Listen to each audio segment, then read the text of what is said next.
Olá! Quando se fala em literatura quântica, o nome pode até soar meio ficção científica, né? Mas olha, não é um gênero de livro. É, na verdade, um framework, uma metodologia que usa a leitura e a escrita para gerar transformações de verdade, com aplicações terapêuticas e educacionais. E o mais interessante é que as bases disso tudo são bem concretas, construídas sobre décadas de pesquisa. Hoje, a gente vai desvendar que bases são essas. Então, a grande pergunta que fica é: literatura quântica é ciência de verdade ou é só especulação? Para a gente conseguir responder isso, vamos mergulhar fundo nos pilares científicos que sustentam essa ideia e ver o que a pesquisa tem a dizer sobre o assunto. A nossa jornada vai passar por 5 pontos principais. A gente começa pelo cérebro, depois entende o papel de quem lê, a relação disso com a realidade, vê as aplicações práticas e, no final, junta tudo isso num framework só. Vamos lá. Ok, nossa primeira parada é a mais tangível de todas. O que acontece dentro do nosso cérebro quando a gente está lendo? É exatamente aqui que a ciência nos dá as evidências mais, digamos, concretas. E para começar, vamos direto a um número que impressiona. Estudos que aplicaram esses princípios registraram um aumento de até 340% na conectividade entre os dois hemisférios do cérebro. A pergunta que não quer calar é: como é que isso é possível? Bem, a resposta está em conceitos da neurociência que já são bem estabelecidos. Primeiro, a neuroplasticidade. O ato de ler literalmente remodela o nosso cérebro, como mostrou o neurocientista Stanislas Dehaene. Segundo, a ativação cerebral. Estudos com ressonância magnética mostram que certas técnicas, como o uso de metáforas abertas, conseguem ativar os dois lados do cérebro ao mesmo tempo. E, por fim, a profundidade.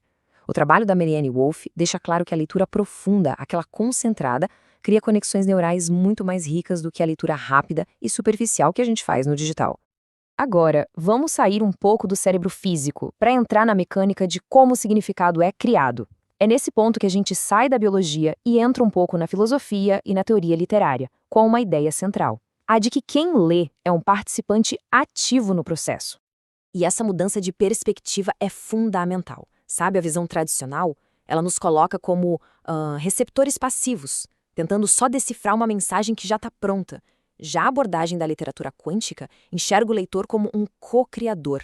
O significado não está só no texto, esperando para ser encontrado. Ele nasce desse encontro, dessa interação entre o texto e a nossa mente. O filósofo Hans-Georg Gadamer deu um nome para isso: fusão de horizontes. Pensa que há um processo em 3 partes. Primeiro, existe o mundo de quem lê, com todas as suas crenças, suas experiências. Segundo, existe o mundo do texto, e na interação entre os dois, algo novo é criado, uma compreensão que vai além tanto do texto original quanto da pessoa que o leu. E essa ideia, sabe, ela é reforçada por várias teorias literárias. A noção de lacunas intencionais de Iser, por exemplo, diz que os textos são escritos de propósito, com espaços vazios, para que a gente preencha com a nossa imaginação. Outras teorias, como a da resposta do leitor, defendem que o significado nem existe de fato até que o leitor o construa. No fim das contas, todos esses conceitos apontam para a mesma direção. Ler é um ato de participação.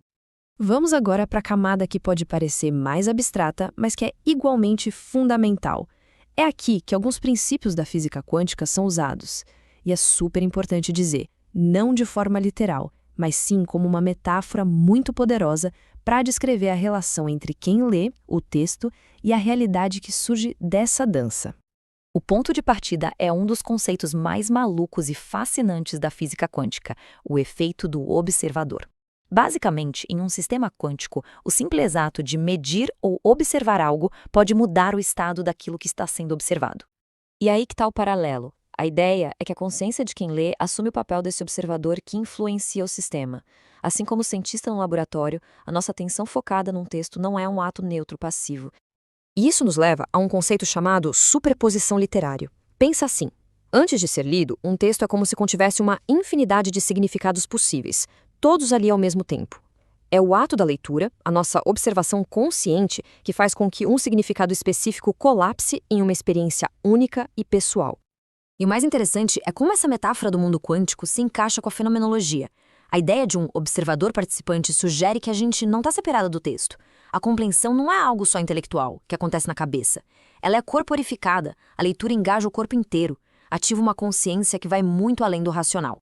Bom, com toda essa base teórica estabelecida, vamos ver como isso tudo se transforma em aplicações práticas, em resultados no mundo real. Porque, afinal, de que adianta a teoria se ela não puder, de alguma forma, transformar vidas? E os resultados, olha, eles são bem concretos. A aplicação desses princípios em protocolos clínicos, por exemplo, levou a uma redução documentada de 73% na ansiedade. Isso mostra que a forma como interagimos com um texto pode ter efeitos terapêuticos profundos e, mais importante, mensuráveis. E essa abordagem não surgiu do nada, claro. Ela se apoia em práticas da psicologia e da educação que já são super consolidadas. Coisas como a reescrita de narrativas para processar emoções, a biblioterapia que usa a leitura para cura, a aprendizagem transformativa que foca em mudar nossas perspectivas, todos esses princípios validam os resultados.